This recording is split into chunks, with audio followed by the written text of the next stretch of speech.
Cheetah. So everybody else missed. So I was gonna do a quick review, but I think I should probably do a slower review, because y'all missed it. Cheetah doesn't get mad. No, ma'am. I might learn something new. Okay. That I missed. But then I have more in here that I put in here, but I put it in from a different presentation, and I was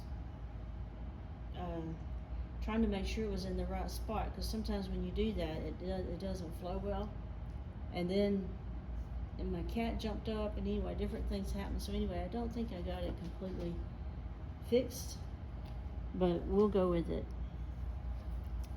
Make sure this is not. Okay. So this coming Wednesday, July the 22nd, at sundown, is this holiday called Tisha B'Av. And it's a Jewish holiday. So this word means 9, the number 9. And Av is the month. Ba just means in, or in the month of Av, which is the month we're in right now on the Hebrew calendar. So the 9th day of Av, okay? It's a minor holiday, it's not a major one, but if you were in Israel, and the last time I was there, we were actually there, it was during this time. If you're in Israel and if you're around Jerusalem, everything will be closed. So, now, what is this holiday? So it's not really a holiday, it's a day of commemorating. It's a sad day, okay? Because it's commemorating the destruction of the temple, both temples. And I'll explain as we go through this. The first and the second temple, Solomon's temple and Zerubbabel's temple, which Herod remodeled, these two go together, were destroyed on the same day, that day, the 9th day of Av, over 500 years apart, with the same date on the calendar, which is pretty amazing. So, last week we went through this little timeline. So we'll go through it again here briefly. Remember that David wanted to build the temple, and he purchased the threshing floor of Ornan for the site. And this is all, I didn't put the verses in here, but Samuel Chronicles is all mentioned in there. He also had the plans drawn up here in 2 Samuel, and then God appeared to him and said, what did he say? No, you can't do it. David had it on his heart to do, and God said, no, you can't build the temple, because as the king and as a warrior and being in many battles, what had he done? He had killed a lot of people. And God said, the temple cannot be built by you, but I'll let your son do it, because he's going to be a man of peace. Now, David had a lot of sons, but of course he was talking about Solomon. So God let Solomon build the temple. But David did all he could to help. And the one thing I mentioned last week was, sometimes, and y'all might not be like this, but sometimes I've been like this. It's like you really want to do something, and then they say, no, you can't do it. So sometimes we can just sit on the sideline and say, well, if I can't do it, you do it yourself. I'm not going to help you. But David didn't do that. But what did he do? He said, if I can't do it, I'm going to help Solomon do it to the very best he can. I'm going to do all I can to help Solomon. So he had a really good attitude. And he realized why God said, no, you can't build a temple. But God wanted a temple, but it's just that wasn't his calling. See, his calling had been be the king, be the warrior. Solomon's calling was going to be the great builder, the man of peace. So he built the temple, and you can read about it in Chronicles, 2 Chronicles 6 and 7, the day they dedicated the great temple. We don't have time to read all the verses. And this was the temple that Nebuchadnezzar destroyed And we talked about this when we did Daniel. And by the way, we're going to have some slides from Daniel, and that's the ones I put in here. From the lessons on Daniel are here, in here. Not all of them, okay? There's thousands of them. But some of them I've put in here. So Nebuchadnezzar, the king of Babylon, destroyed Solomon's temple in 586 BC. And Solomon built it approximately 1000 BC. So it stood almost 400 years. Almost 400 years was the structure that Solomon built until Nebuchadnezzar destroyed it. And we call this time the first temple period, okay? We call that time in the Bible that. And of course, the Jewish people were carried away to Babylon in captivity. Now, Zerubbabel's temple, the second one. Notice there's 70 years here, okay? Because how long were they in Babylon? They were there 70 years, right? And then Cyrus gave a decree and said the Jews can go back home. And you can go back and build a temple. And so Zerubbabel, and we're gonna discuss this in more detail when we do Ezra and Nehemiah. So today is just real brief. So if you don't remember all of it, it's okay. You'll hear it again. But he laid the foundations of the temple, which was smaller. Okay, it was much smaller than Solomon's temple. And if you remember the story, the old people who had seen Solomon's temple, what did they do that day? Do y'all remember? They cried. Remember? Because they were remembering Solomon's magnificent temple, and they were looking at this dinky temple that Zerubbabel had built, and they were like, oh, we remember Solomon's beautiful temple. So they were crying. But the younger generation that never saw Solomon's temple, what were they doing? They were shouting and happy. Because why? Because now at least they had a temple, and they had never had one.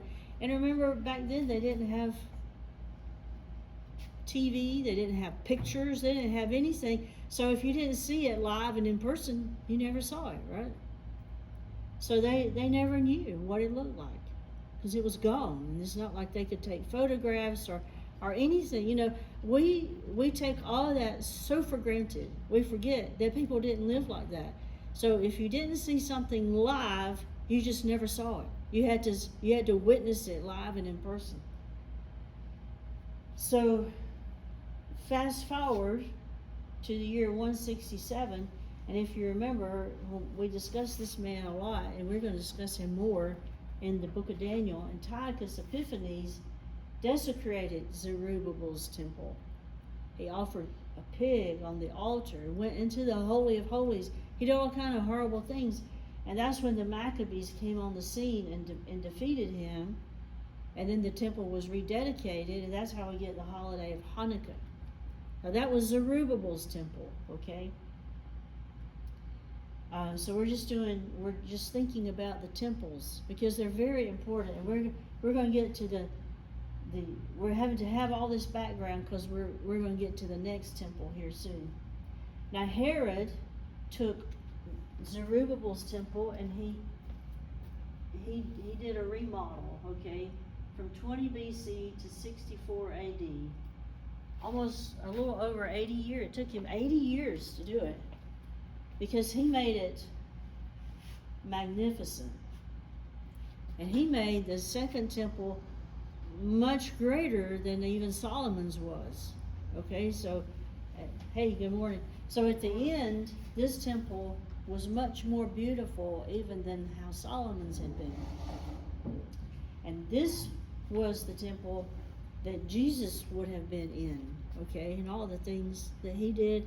Remember all the times he went into the temple and he overthrew the tables of the money changers, and he saw the widow's mite, and all those stories from the New Testament were in this one, okay? And it was only finished 68 AD. And so, like I said, that was the one Jesus would have been in. So now we did that. We did those slides last week, and then we had a few more that I put at the end. But now, so that was like a little review. So now what we got to do here in the time we have is we have got to go to Daniel. I told you we were going to Daniel chapter 9, because Daniel is going to talk about what's going to happen in the tribulation period. And that is where I'm wanting you to see, okay? So in Daniel chapter 9, Daniel had been praying and praying. It's an amazing chapter to read the whole thing. And he had been praying about the restoration of Israel back home. He knew they were going back. He knew the 70 years had expired. He knew Jeremiah had wrote that, 70 years and then they'll go back. And he had been praying, and while he's praying all this prayer, look what happens. It says he was speaking and praying and confessing my sin. And I think I have a thing here. Yep. And the sin of my people Israel. Let me make sure it works. Yes, it does work. Aha. But that laser pointer is very tiny. I can't hardly even see it. So he's confessing my sin, his sin, and the sin of my people Israel. Okay? And presenting my supplication before the Lord for the holy mountain of my God. That is the temple. That's Zion. And while I was speaking in prayer, even the man Gabriel, now really, he's not a man, right? He's an angel, whom I had seen in the vision at the beginning, being caused to fly swiftly, touched me about the time of the evening oblation. That would be about 3 p.m. So Gabriel flew. It said he flew. I know there's this big thing about do angels have wings or not. I don't know that they have wings, but they do fly. So they can fly. Maybe they can fly wingless. But most pictures have wings with them. So I just have to use pictures with artist renditions, okay? So if you don't think that angels have wings, I hope these pictures don't offend you. Because I know people were talking about it just recently. I think Brother Dan and somebody else was talking about it. I don't know that they have wings or not. Truly, I don't. But anyway, he came and he talked to Daniel. And he said, I've come forth to give thee skill and understanding. At the beginning of thy supplication, the commandment came forth, and I'm come to show thee, for thou art greatly beloved.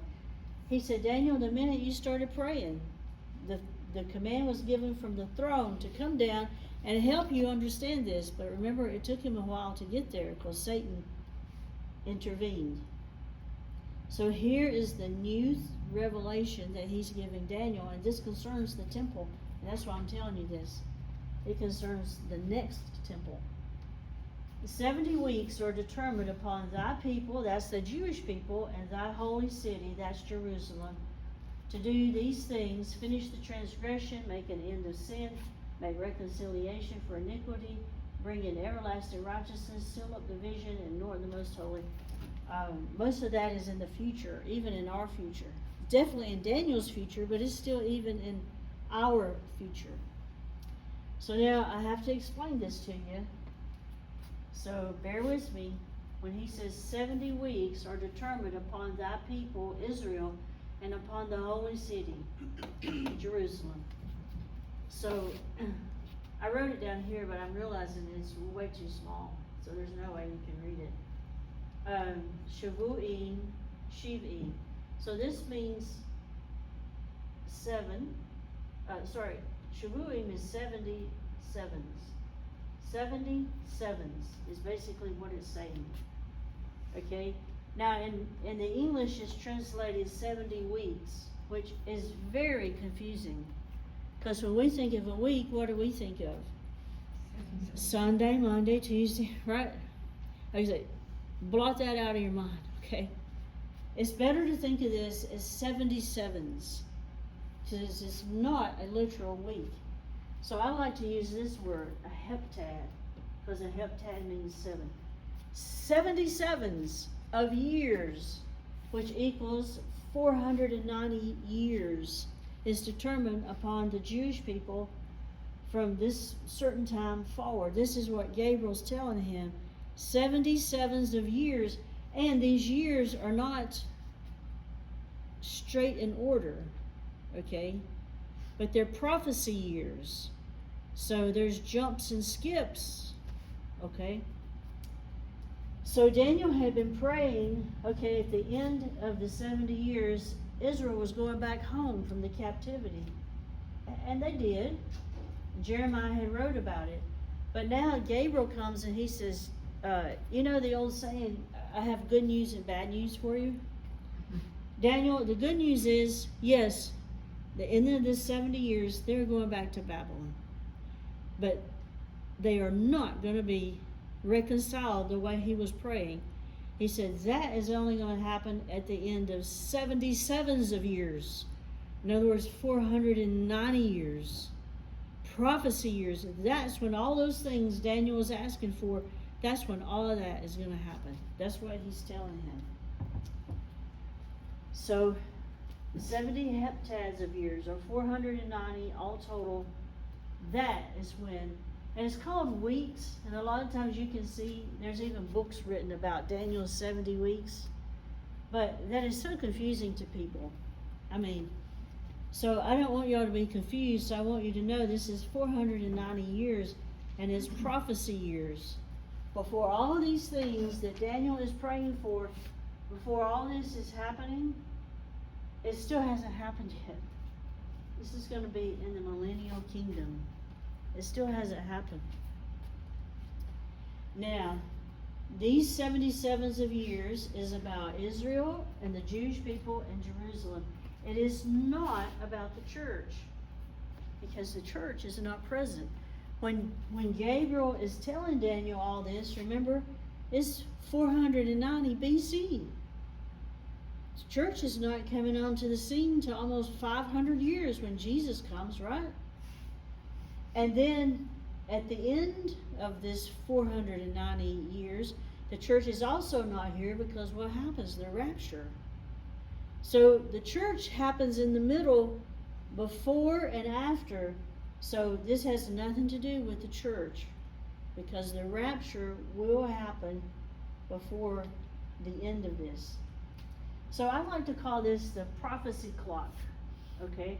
And I found this really nice clock once. So the prophecy clock is ticking, and he tells us, remember this is Gabriel, and he tells us when it's going to start ticking, and he even gives us some important clues, okay? He says, from the going forth of the commandment to restore and build Jerusalem. Remember that? Who did that? Nehemiah, right? Unto the Messiah shall be 7 sevens, heptads, and then 62, 62. In other words, 7 plus 62 is, there's going to be 69 of these years from the time that Cyrus gives the commandment to go home until the Messiah comes, the first time. 483 years. See, he says the street shall be built and the wall even in troublous times. That's Nehemiah right there. He's giving clues. So Cyrus did issue that decree, and it's written on this cylinder here. And this cylinder is in the British Museum in London. And if you could read ancient Babylonian, you could read, and I cannot. You can read that, but I do think it's very evil for them to keep that in London. They ought to give it back to Israel. But anyway, you have to go to the British Museum to see it. And I went to the British Museum once, but I didn't get to see it. But I stayed in there all day, and they could hardly get me out. I got hung up where they had all the Bibles and scrolls and things, and that was it. Couldn't get past that. So Nehemiah did go and rebuild the wall and the temple. So now, remember that verse, and now there's this verse, verse 26. He says, after these 69 heptads click off, the Messiah will be cut off Remember, this is Gabriel talking to Daniel. Killed, but not for himself, right? For others. He died for others. And the people of the prince that shall come, that's the Roman Empire, shall destroy the city, Jerusalem, and the sanctuary, the temple. So he's telling Daniel, he said, these years are going to click off, and when 483 years click off, the Messiah will be killed, and the temple will be destroyed. So the temple was destroyed in 70 AD by the Roman general Titus. And when all this happened, this prophecy clock stopped. Okay, so now I have a board. I can write on it. So there's 490 years all total, right? I just don't have my eraser. 483 clicked off at the destruction of the second temple. So how many are left? 7. And the clock stopped. Because by this time, okay, we have the church age. Okay, in 70 AD, when did the church begin? When did the church begin? Do y'all know? It began on the day of Pentecost. When the Holy Spirit came, day of Pentecost, the church began. When will and I don't mean this building, okay, I mean the Church of Jesus Christ. When does it start? When does it end? What is the last day of the church? The rapture, right? So from Pentecost to the rapture, this is the church age. So this time here is either in the past or in the future. So that's why I said the church is not inside. The church is not counted in any of this. That this stuff that Gabriel's telling Daniel. So we have 7 years that are left. So now from verse 26 that I just read you to verse 27, there's a huge gap in time. Because the verse 26 is talking about the destruction of the second temple in 70 AD. Right? And verse 27, that's why I said these years are not straight in order, but they're prophecy years. So the gap in time is going to be the church age. And he's skipping over all that, okay? And he's coming back to the last 7 years. What are these last 7 years called? The tribulation. I didn't mean for it to do that.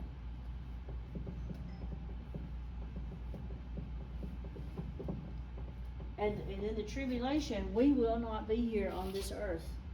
Okay? The church is removed before the tribulation begins. Not in the middle, not 3/4, not 1/4. We are removed before it ever starts. So now there's a gap. You should write it in Daniel chapter 9, verse 26 and 27. You should pencil in gap in time between these two verses of almost 2,000 years. Now, this is still Gabriel talking. He, the prince, the ruler, the Antichrist. That's who he's talking about now. Suddenly in verse 27, he's jumped. He's talking about the Antichrist way in the future. And what is he going to do? I have to put this up, or I'm going to be writing on the wall, forgetting that I'm not over here. I'll be underlining things, then I'll be in trouble. He is going to confirm the covenant with many for 1 week. Again, remember, with that final set of 7 years. And in the middle of the week, at the 3.5 mark, he shall cause the sacrifice and the oblation to cease. Wait a minute. There's going to be a sacrifice and an oblation in the tribulation? What does that mean? That means there's going to be a temple for all that. And for the overspreading of abominations, he shall make it desolate. Now, the third temple must be built before the Antichrist can fulfill that verse. And that's going to be in the tribulation period. And therefore, the third temple has to be built before the tribulation period. Because they have to have it, okay, for that verse to work. Jesus also talked about it. It's not just Daniel, and it's not just an Old Testament thing. He talked about it here in Matthew 24:15.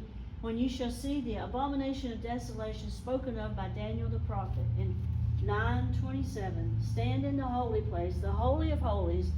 Jesus said, whoso readeth, let him understand. When that happens, and Mark also talks about it. This is Jesus in both verses, but it's recorded in Matthew and in Mark about the abomination of desolation spoken of by Daniel the prophet. Okay? But Mark adds a little bit. He says, when you see that, he's talking to the Jewish people, let them that be in Judea flee to the mountains. In other words, when you see the Antichrist, he's going to go into the temple and he's going to declare himself as God. He says, when you see that happen, you better run. Just run away, because it's going to be horrible tribulation. Okay? So, hold on a minute. I think I need to skip. This is where it's not flowing quite like I wanted it to flow. I'll work on it. Sometimes they don't flow quite like I want them to. So remember that Jewish history is in a circle, okay? We think of history in a line, right? Past, present, future.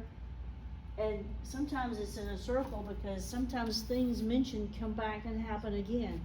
Like this Antichrist being a type of Antiochus Epiphanes. So the first and second temples were destroyed about 600 years apart. And I mentioned that to you last week. But remember that the tribulation temple is coming. Okay? The tribulation temple is coming. So we could say, I'm looking for a certain slide. Maybe I don't have it in here. Oh, here it is. Okay. So this is a book, and I don't have this book, but I'm going to try to get it. The Footsteps of the Messiah. Dr. Fruchtenbaum, he was Jewish, okay, and he wrote this book about what is going to happen before you hear he called it the footsteps of the Messiah, like he's coming back, and we can almost hear his footsteps, and when it's that close to him coming, what would be the events? That's how he wrote the book. But I don't have the book, but I'm going to find it and get it. But I really like the phrase, the footsteps of the Messiah. Because see, even though we're not going to be here in the tribulation period, well, we're here right now. And we see a lot of these things happening. So what does that tell us? That should show us that we're right along this time of seeing the footsteps of the Messiah. Well, he's about to come back. But before he comes back in the second coming, what do we know has to happen? The rest of these years have to click off. He cannot come back until all 490 years are clicked off. So if we see the signs of his second coming now, what does that tell us? The rapture is 7 years before that, so it's really close. It's like this: when you're out driving around, and people do it now in October, which really drives me insane. In October, people will be putting up Christmas stuff. So I don't know, you want me to do it anyway. That drives me crazy because it takes away. To me, it takes away from Christmas. Like, oh, I have my Christmas tree up in August. I'm like, you're sick. I mean, it takes away from Christmas when you do that. It makes it just one big market scheme, buy money, buy stuff, and it's like, oh yeah, somewhere in there is Jesus, you know. It just makes it a total commercialization. But if you're driving around in October and you see Christmas things up, you could say, well, Christmas is coming, but you could also say what? You could say, Thanksgiving's coming. Because it's a whole month before Christmas, right? So when you see the Christmas decorations go up, Thanksgiving's got to happen first. So in our time right now, it's like we're going through life, and it will be like seeing the Christmas stuff. We're seeing everything for the second coming of Jesus, but what should we be thinking? The rapture's about to happen. Because it's got to happen 7 years before that. These 7 years have got to tick off before the second coming. And we're not going to be here while they're ticking. So the rapture is very, very close. Will we see the start of the third temple? I don't know. Because that's just really not clear. Will they start building it before the rapture or after the rapture? I don't know. Okay? And that's in this book, which I'm not going to have time to get to today. But anyway, maybe next time. So we have to stop, and I'm sorry we went over a little bit, but I really wanted to get that to you.